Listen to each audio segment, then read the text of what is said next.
Right. Hope everybody's been enjoying this very typical Houston weather that's going on. Well, come on, loosen up. Typical Houston weather. No, it's freaking cold outside. I had to have a parka on at the Dash game last night. It was so cold. And then I finally ended up going inside. This is the annual City of Houston budget.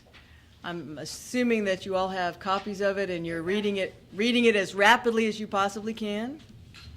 There are copies for the media in the back of the room if they didn't see them and pick them up. This morning I sent to Houston City Council my fiscal year 2015 budget proposal. This $5.2 billion plan is balanced. And as has been the case in every year of my administration, it does not require a tax increase to fund. The budget will maintain full funding of the $20 million rainy day fund and an ending fund balance above the preferred 7.5% fund balance level. Although we're seeing positive financial benefit in the area of health benefits costs from our focus on employee wellness and the change to our self-funding model, pension payments continue to cause stress, and so we've brought down the health benefits costs, but pension payments continue to go up. And in fact, in the general fund portion of the budget, pension contributions will increase $45 million this year, which is 21% more than our current budget year estimates for pension payments. The largest portion of this pension contribution increase is attributable to a $28 million rise in required payments for the firefighter pension. Reminder to everyone that our budget is divided into sectors, and so most of what I will be talking about today is the approximately $2 billion general fund budget funded by your tax dollars. The aviation department is an enterprise fund, water sewer system an enterprise fund. There's some smaller enterprise funds. They are revenue fee departments. The general fund is where most of the action is, and the general fund is what funds the things that we normally understand as city government. On the positive side, we will complete expansion of single-stream recycling to all Houston households receiving solid waste services. And I want to thank my Chief Operating Officer and Solid Waste Director, Harry Hayes, for sharing an absolute commitment with me to bring recycling to Houston households, a challenge in a city where there are no economic incentives to cause people to want to do recycling. But we will hope complete the expansion of that program within this fiscal year. We're also reprogramming an additional $10 million for pothole repair and street overlays. This is in addition to continued progress on Rebuild Houston. The number of projects under the Rebuild Houston brand continue to go up as the program gains momentum. But it's very clear that while we are committed to doing the long-term, complete reconstruction of streets across the city of Houston that need it, that we can't skip over just the patch and repair work that needs to be done and the larger segment repair that needs to be done in order to allow people to have better access to our streets. We are somewhat limited within the charter caps of the Rebuild Houston program. There are limitations in how much we can put into maintenance. And I understand why the citizen petition had those caps in there, but because they wanted us to focus on long-term infrastructure rebuilding the right way. Still, we understand also much more clearly today after our drought conditions that we have to have revenue available for the quick fixes, the patch and repair, and literally go on down the road. I appreciate the work that Director Dan Kruger has done to find that additional $10 million so that we can refresh our pothole repair efforts within the very strict caps imposed by the city charter. We're also going to speed up the approval process at the Houston Permitting Center, another area under Director Kruger's control. This is a task we've already begun. The Permitting Center has been a great boon for the city of Houston. It has streamlined and made it much more convenient the provision of a permit to do work in the city of Houston, but there's still efficiencies that can be put into the process, and if you were in the council committee meeting earlier this week, you heard some of the discussion on what we are doing to streamline that process. The faster we get businesses through the permitting process, the faster they get their businesses on the ground or their new buildings on the ground, the better it is for us. It puts more people to work, and it generates tax revenue that help pay for these services. We also intend to create another local government corporation for the city of Houston, the Houston Civic Events Special Fund, to be dedicated solely to community events. Many of you help cover the various events that our Special Events Office does. I want to remind everyone that Special Events is a small skeleton staff. Most of the money they spend is provided by the private sector, aggressive fundraising, great community sponsorships, and we run that revenue generally through the Houston Parks Board. By creating a standalone LGC, we believe it'll provide better transparency so everybody can see what exactly we're spending on from the private sector on the various public events that we do in the city of Houston.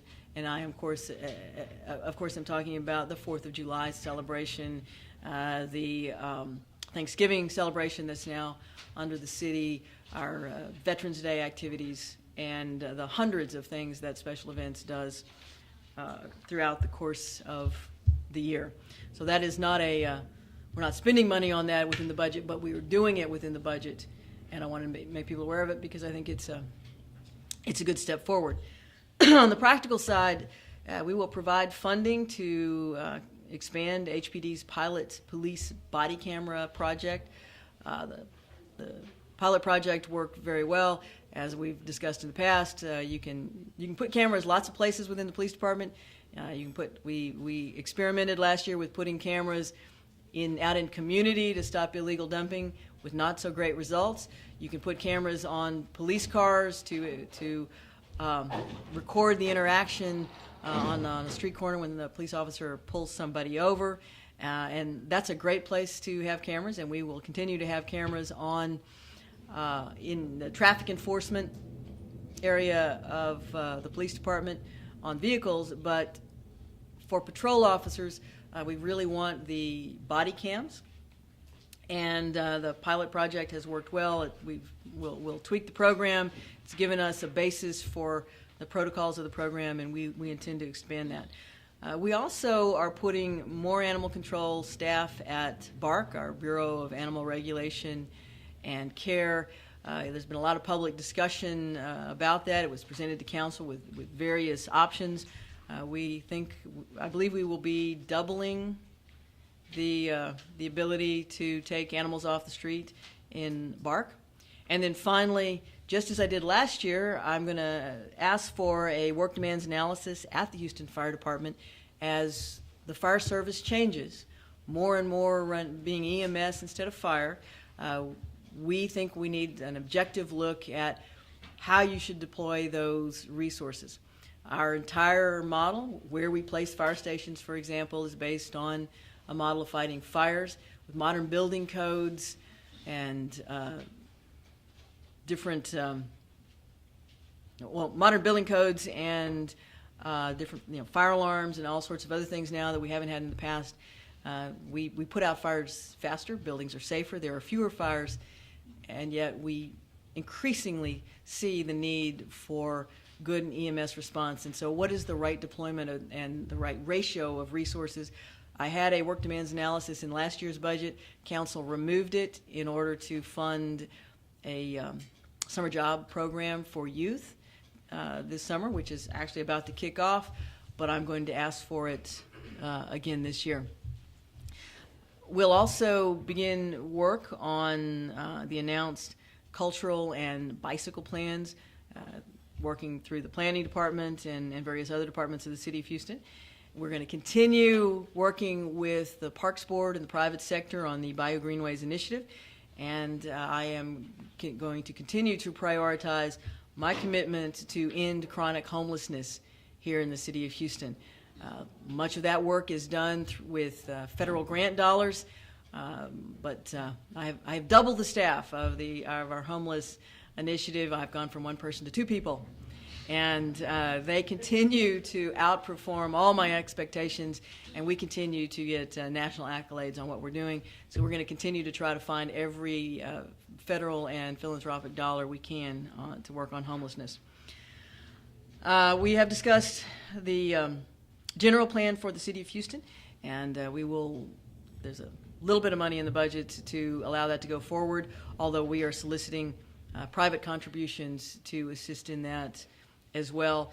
It is not a prescriptive plan for the city of Houston. It is a guide to what's there and to allow us to put the infrastructure where it needs to go and stay ahead of the tremendous development pressures we have. We're going to continue to use various economic development agreements to help create jobs when they make sense. I point out that we have a slightly different focus than perhaps the state of Texas and other cities, and that is we have used most extensively what's called a 380 agreement, and the key to how we use that 380 agreement is that we ask the business to invest first. We don't say, if you come here, we'll give you money. We say, if you'll come and invest and do something for the public, we will reimburse you for what you do for the public.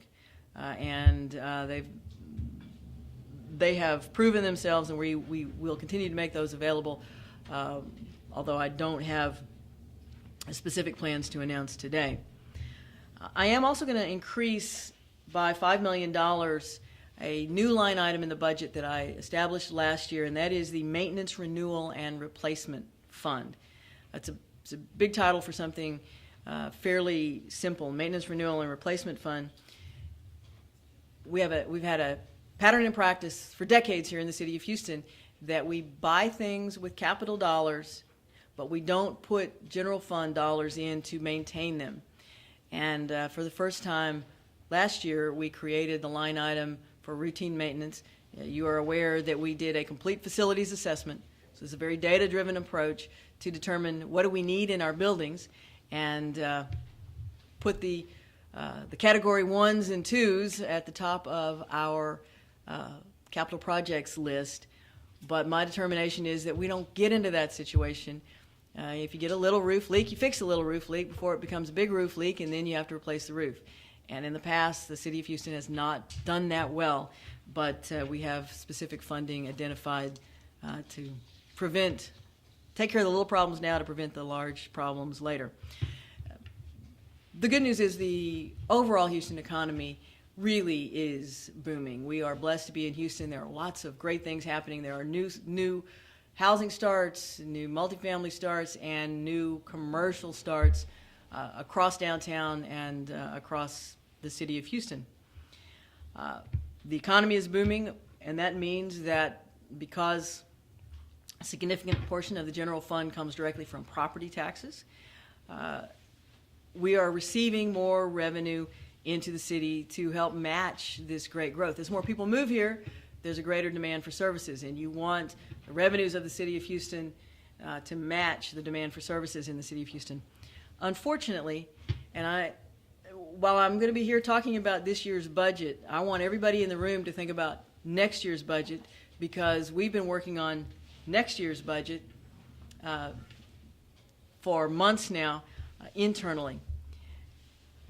Our ability to continue to provide the services that the city demands are going to be limited next year by the revenue limitation approved by Houston voters in 2004. Some of you have been around, Maya, Doug, others remember the rev cap, tax cap, dueling items that were on the ballot in 2004. There was the one that ultimately prevailed was a cap on the total amount of property tax revenue that the city could receive year over year.